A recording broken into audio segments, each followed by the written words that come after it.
नमस्कार दोस्तों, आज आप लोग सुनेंगे मुंशी प्रेमचंद की कहानी अनाथ लड़की। सेठ पुरुषोत्तम दास पूना की सरस्वती पाठशाला का मुआयना करने के बाद बाहर निकले तो एक लड़की ने दौड़कर उनका दामन पकड़ लिया। सेठ जी रुक गए और मोहब्बत से उसकी तरफ देखकर पूछा, क्या नाम है? लड़की ने जवाब दिया, रोहिणी। सेठ जी ने उसे गोद में उठा लिया और बोले, तुम्हें कुछ इनाम मिला। लड़की ने उनकी तरफ बच्चों जैसी गंभीरता से देखकर कहा, तुम चले जाते हो, मुझे रोना आता है, मुझे भी साथ लेते चलो। सेठ जी ने हंसकर कहा, मुझे बड़ी दूर जाना है, तुम कैसे चलोगी? रोहिणी ने प्यार से उनकी गर्दन में हाथ डाल दिए और बोली, जहाँ तुम जाओगी वहीं मैं भी चलूँगी, मैं तुम्हारी बेटी हूँगी। मदरसे के अफसर ने आगे बढ़कर कहा, इसका बाप साल भर हुआ नहीं रहा, माँ कपड़े सीती है, बड़ी मुश्किल से गुजर होती है। सेठ जी के स्वभाव में करुणा बहुत थी। यह सुनकर उनकी आंखें भर आई। उस भोली प्रार्थना में वह दर्द था जो पत्थर से दिल को पिघला सकता है। बेकसी और यतीमी को इससे ज़्यादा दर्दनाक ढंग से जाहिर करना नामुमकिन था। उन्होंने सोचा, इस नन्हे से दिल में न जाने क्या अरमान होंगे और लड़कियां अपने खिलौने दिखाकर कहती होगी, यह मेरे बाप ने दिया है। वह अपने बाप के साथ मदरसे आती होगी, उसके साथ मेलों में जाती होगी और उनकी दिलचस्पियों का जिक्र करती होगी। यह सब बातें सुनकर इस भोली लड़की को भी ख्वाहिश होती होगी कि मेरे बाप होता। माँ की मोहब्बत में गहराई और आत्मिकता होती है जिसे बच्चे समझ नहीं सकते। बाप की मोहब्बत में खुशी और चाह होता है जिसे बच्चे खूब समझते हैं। सेठ जी ने रोहिणी को प्यार से गले लगा लिया और बोले, अच्छा मैं तुम्हें अपनी बेटी बनाऊंगा, लेकिन खूब जी लगा कर पढ़ना। अब छुट्टी का वक्त आ गया है, मेरे साथ आओ, तुम्हारे घर पहुंचा दूं। यह कहकर उन्होंने रोहिणी को अपनी मोटर कार में बिठा लिया। रोहिणी ने बड़े इत्मीनान और गर्व से अपनी सहेलियों की तरफ देखा। उसकी बड़ी बड़ी आंखें खुशी से चमक रही थी और चेहरा चांदनी रात की तरह खिला हुआ था। सेठ ने रोहिणी को बाजार की खूब सैर कराई और कुछ उसकी पसंद से कुछ अपनी पसंद से बहुत सी चीज़ें खरीदी। यहाँ तक कि रोहिणी बातें करते करते कुछ थक सी गई और खामोश हो गई। उसने इतनी चीज़ें देखी और इतनी बातें सुनी कि उसका जी भर गया। शाम होते होते रोहिणी के घर पहुँचे और मोटर कार से उतरकर रोहिणी को अब कुछ आराम मिला। दरवाज़ा बंद था। उसकी माँ किसी ग्राहक के कपड़े देने गई थी। रोहिणी ने अपने तोहफों को उलटना पलटना शुरू किया। खूबसूरत रबर के खिलौने, चिन्नी की गुड़िया जरा दबाने से चू चू करने लगती और रोहिणी यह प्यारा संगीत सुनकर फूली न समाती थी। रेशमी कपड़े और रंग बिरंगी साड़ियों की कई बंडल थे, लेकिन मखमली बूटे की गुलकारियों ने उसे खूब लुभाया था। उसे उन चीज़ों के पाने की जितनी खुशी थी, उससे ज़्यादा उन्हें अपनी सहेलियों को दिखाने की बेचैनी थी। सुंदरी के जूते अच्छे सही, लेकिन उनमें ऐसे फूल कहाँ हैं? ऐसी गुड़िया उसने कभी देखी भी नहीं होगी। इन ख्यालों से उसके दिल में उमंग भर आई और वह अपनी मोहिनी आवाज़ में एक गीत गाने लगी। सेठ जी दरवाजे पर खड़े इन पवित्र दृश्य का हार्दिक आनंद उठा रहे थे। इतने में रोहिणी की माँ रुक्मिणी कपड़ों की एक पोटली लिए हुए आती दिखाई दी। रोहिणी ने खुशी से पागल होकर एक छलांग भरी और उसके पैरों से लिपट गई। रुक्मिणी का चेहरा पीला था, आंखों में हसरत और बेकसी छिपी हुई थी। गुप्त चिंता का संजीव चित्र मालूम होती थी, जिसके लिए जिंदगी में कोई सहारा नहीं। मगर रोहिणी को जब उसने गोद में उठाकर प्यार से चूमा, मुंह जरा दे के लिए उसकी आंखों में उम्मीद और जिंदगी की झलक दिखाई दी। मुरझाया हुआ फूल खिल गया। बोली, आज तू इतनी देर तक कहाँ रही? मैं तुझे ढूंढने पाठशाला गई थी। रोहिणी ने हुमक कर कहा, मैं मोटर कार पर बैठकर बाजार गई थी। वहाँ से बहुत अच्छी अच्छी चीज़ें लाई हूँ। वह देखो कौन खड़ा है। माँ ने सेठ जी की तरफ ताका और लजा कर सिर झुका लिया। बरामदे में पहुँचते ही रोहिणी माँ की गोद से उतरकर सेठ जी के पास गई और अपनी माँ को यकीन दिलाने के लिए भोलेपन से बोली, क्यों, तुम मेरे बाप हो ना? सेठ जी ने उसे प्यार करके कहा, हाँ, तुम मेरी प्यारी बेटी हो। रोहिणी ने उनसे मुंह की तरफ याचना भरी आंखों से देखकर कहा, अब तुम रोज यहीं रहा करोगे। सेठ जी ने उसके बाल सुलझा कर जवाब दिया, मैं यहाँ रहूँगा तो काम कौन करेगा? मैं कभी कभी तुम्हें देखने आया करूँगा, लेकिन वहाँ से तुम्हारे लिए अच्छी अच्छी चीज़ें भेजूँगा। रोहिणी कुछ उदास सी हो गई। इतने में उसकी माँ ने मकान का दरवाज़ा खोला और बड़ी फुर्ती से मैले बिछावन और फटे हुए कपड़े समेटकर कोने में डाल दिए कि कहीं सेठ जी की निगाह उन पर न पड़ जाए। यह सब स्वाभिमान स्त्रियों की खास अपनी चीज़ है। रुक्मिणी अब इस सोच में पड़ी थी कि मैं इनकी क्या खातिर तवाज़ो करूं। उसने सेठ जी का नाम सुना था। उसका पति हमेशा उनकी बड़ाई किया करता था। वह उनकी दया और उदारता की चर्चाएं अनेकों बार सुन चुकी थी। वह उन्हें अपने मन का देवता समझा करती थी। उसे क्या उम्मीद थी कि कभी उसका घर भी उसके कदमों से रोशन होगा। लेकिन आज जब वह शुभ दिन संयोग से आया तो वह इस काबिल भी नहीं कि उन्हें बैठने के लिए एक मोढ़ा दे सके। घर में पान और इलायची भी नहीं। वह अपने आंसुओं को किसी तरह न रोक सकी। आखिर जब अंधेरा हो गया और पास के ठाकुर द्वारे से घंटों और नगाड़ों की आवाज़ें आने लगी तो उन्होंने जरा ऊंची आवाज़ में कहा, भाई जी, अब मैं जाता हूँ। मुझे अभी यहाँ बहुत काम करना है। मेरी रोहिणी को कोई तकलीफ़ ना हो। मुझे जब मौका मिलेगा उसे देखने आऊँगा। उसके पालने पोसने का काम मेरा है और मैं उसे बहुत खुशी से पूरा करूँगा। उसके लिए अब तुम कोई फिक्र मत करो। मैंने उसका वजीफा बांध दिया है और यह उसकी पहली किस्त है।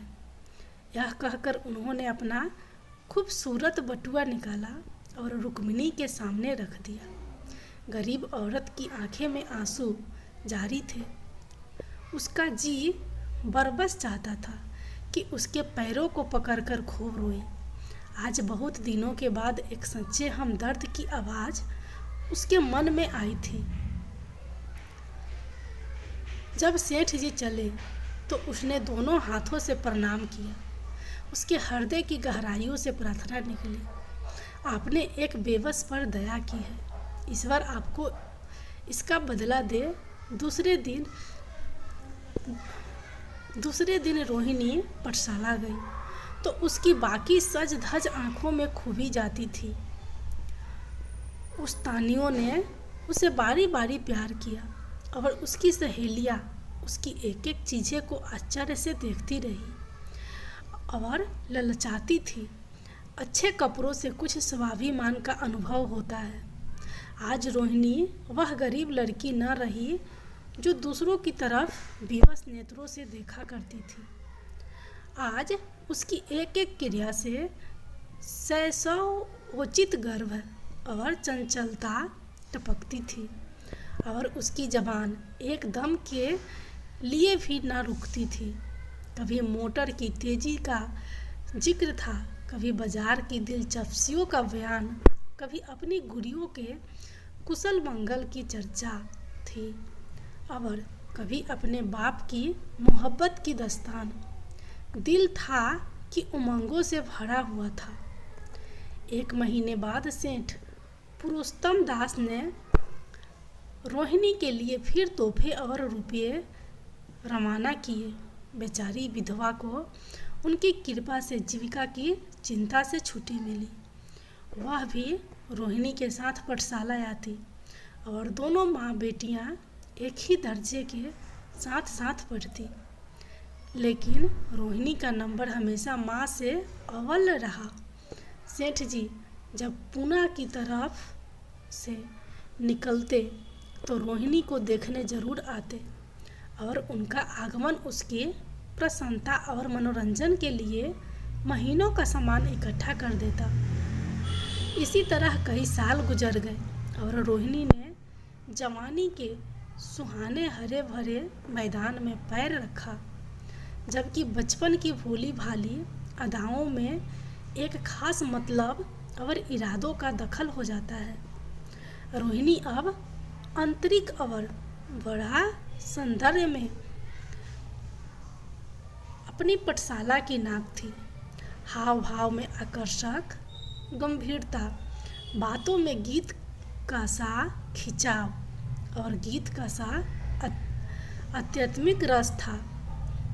कपड़ों में रंगीन सादगी, आँखों में लाज संकोच, विचारों में पवित्रता जवानी थी, मगर घमंड और बनावट और चंचलता से मुक्त। उसमें एक एकाग्रता थी, ऊंचे इरादों से पैदा होती है। स्थिरोचित उत्कर्ष की मंजिलें वह धीरे धीरे तय करती चली जाती थी। सेठ जी के बड़े बेटे नरोत्तम दास कई साल तक अमेरिका और जर्मनी की यूनिवर्सिटियों की खाक छानने के बाद इंजीनियरिंग विभाग में कमाल हासिल करके वापस आए थे। अमेरिका के सबसे प्रतिष्ठित कॉलेज में उन्होंने सम्मान का पद प्राप्त किया था। अमेरिका के अखबार एक हिंदुस्तानी नौजवानों की इस शानदार कामयाबी पर चकित थे। उन्हीं का स्वागत करने के लिए बम्बई में एक बड़ा जलसा किया गया था। इस उत्सव में शरीक होने के लिए लोग दूर दूर से आए थे। सरस्वती पाठशाला को भी निमंत्रण मिला और रोहिणी को सेठ जी ने विशेष रूप से आमंत्रित किया। पाठशाला में हफ्तों तैयारियां हुई। रोहिणी को एक दम के लिए भी चैन न था। यह पहला मौका था कि उसने अपने लिए बहुत अच्छे अच्छे कपड़े बनवाए। रंगों के चुनाव में वह मिठास थी, काट छांट में वह फवन, जिससे उसकी सुंदरता चमक उठी। सेठानी कौशल्या देवी उसे लेने के लिए रेलवे स्टेशन पर मौजूद थी। रोहिणी गाड़ी से उतरते ही उनके पैरों की तरफ झुकी, लेकिन उन्होंने उसे छाती से लगा लिया और इस तरह प्यार किया कि जैसे वह उनकी बेटी है। वह उसे बार बार देखती थी और आंखों से गर्व और प्रेम टपक पड़ता था। इस जलसे के लिए ठीक समुंदर के किनारे एक हरे भरे सुहाने मैदान में एक लंबा चौड़ा शमियाना लगाया गया था। एक तरफ आदमियों का समुद्र उमड़ा हुआ था, दूसरी तरफ समुद्र की लहरें उमड़ रही थी। गोया वह भी इस खुशी में शरीक थी। जब उपस्थित लोगों ने रोहिणी बाई के आने की खबर सुनी तो हजारों आदमी उसे देखने के लिए खड़े हो गए। यही तो वह लड़की है जिसने अब की शास्त्री की परीक्षा पास की है, जरा उसके दर्शन करने चाहिए। अभी इस देश की स्त्रियों में ऐसे रत्न मौजूद है। भोले भाले देश प्रेमियों में इस तरह की बातें होने लगी। शहर की कई प्रतिष्ठित महिलाओं ने आकर रोहिणी को गले लगाया और आपस में उसके सौंदर्य और उसके कपड़ों की चर्चा होने लगी। आखिर मिस्टर पुरुषोत्तम दास तशरीफ लाए। हालांकि वह बड़ा शिष्ट और गंभीर उत्सव था, लेकिन उस वक्त दर्शन की उत्कंठा पागलपन की हद तक जा पहुंची थी। एक भगदड़ सी मच गई। कुर्सियों की कतारें गड़बड़ हो गई। कोई कुर्सी पर खड़ा हुआ, कोई उसके हथरों पर। कुछ मन चले लोगों ने शमियानों की रस्सियाँ पकड़ी और उन पर जा लटके। कई मिनट तक यही तूफान मचा रहा। कहीं कुर्सियाँ टूटी, कहीं कुर्सियाँ उल्टी, कोई किसी के ऊपर गिरा, कोई नीचे। ज़्यादा तेज लोगों में धौल धप्पा होने लगा। तब बीन की सुहानी आवाज़ें आने लगी। रोहिणी ने अपनी मंडली के साथ देश प्रेम में डूबा हुआ गीत शुरू किया। सारे उपस्थित लोग बिल्कुल शांत थे और उस समय वह सुरीला राग, उसकी कोमलता और स्वच्छता, उसकी प्रभावशाली मधुरता, उसकी उत्साह भरी वाणी दिलों पर नशा सा पैदा कर रही थी, जिससे प्रेम की लहरें उठती है, जो दिल से बुराइयों को मिटाता है और उससे जिंदगी की हमेशा याद रहने वाली यादगारें पैदा हो जाती है। गीत बंद होने पर तारीफ की एक आवाज़ न आई। वही ताने कानों में अब तक गूंज रही थी।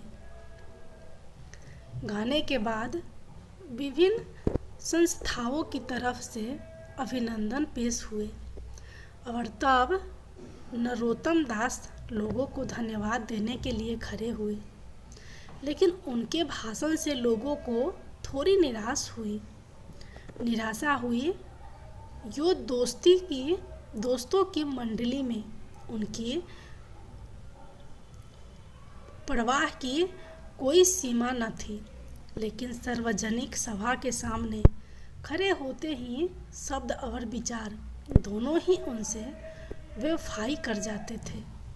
उन्होंने बड़ी बड़ी मुश्किलें से धन्यवाद के कुछ शब्द कहे और तब अपनी योग्यता की लज्जित स्वीकृति के साथ अपनी जगह पर आ बैठे।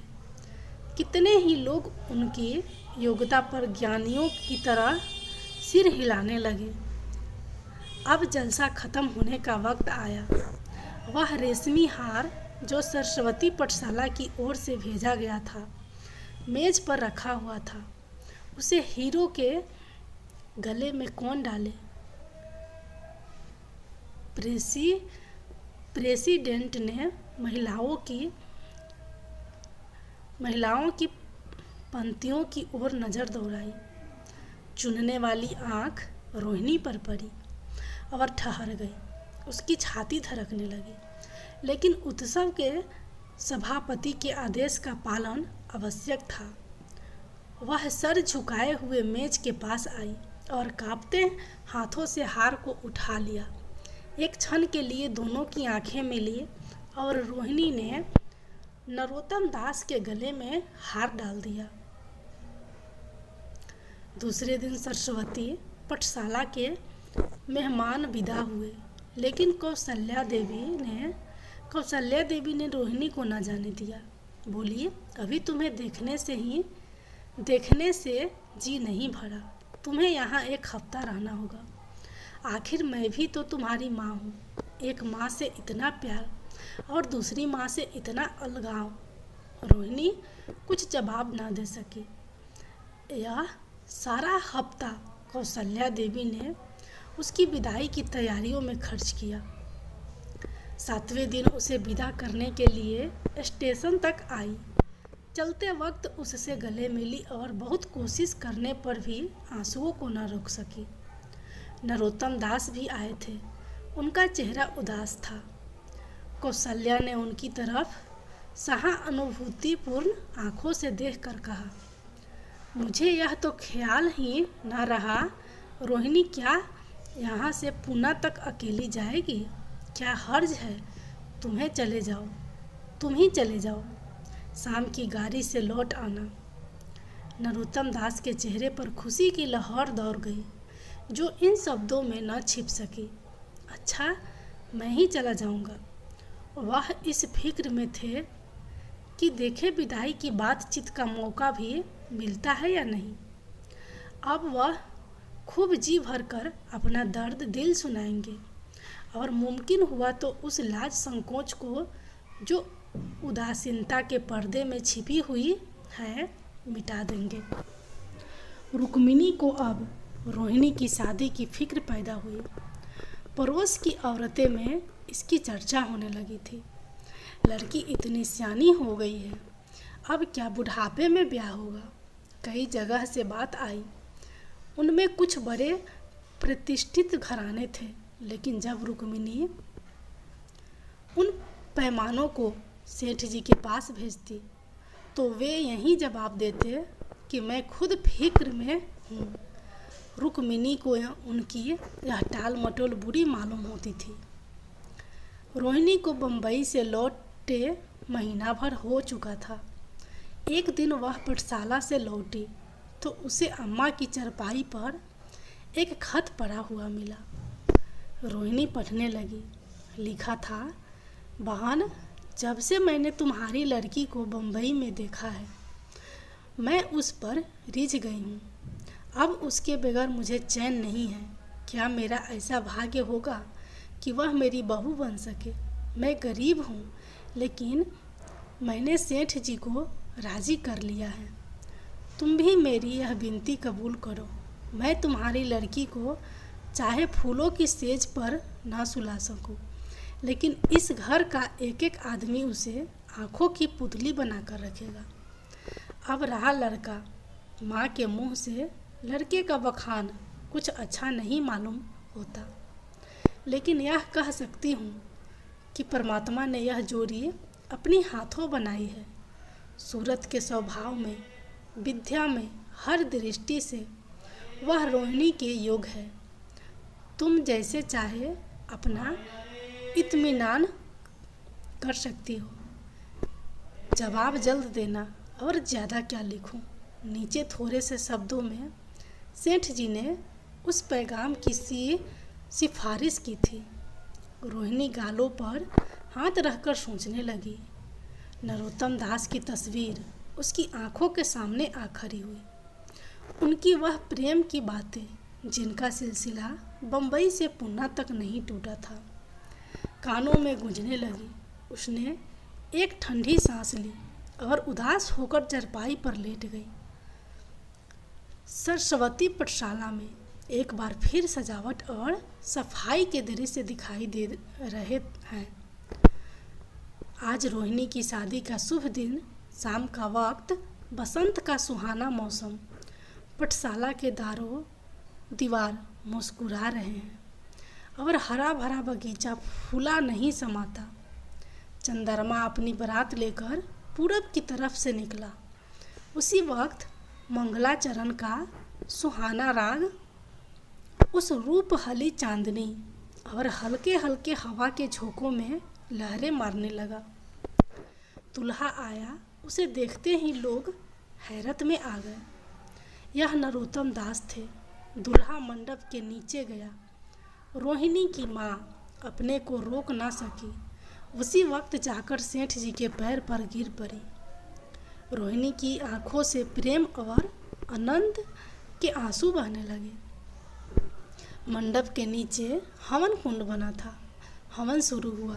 खुशबू की लपेटें हवा में उठी और सारा मैदान महक गया। लोगों के दिलो दिमाग में ताजगी की उमंग पैदा हुई। फिर संस्कार की बारी आई।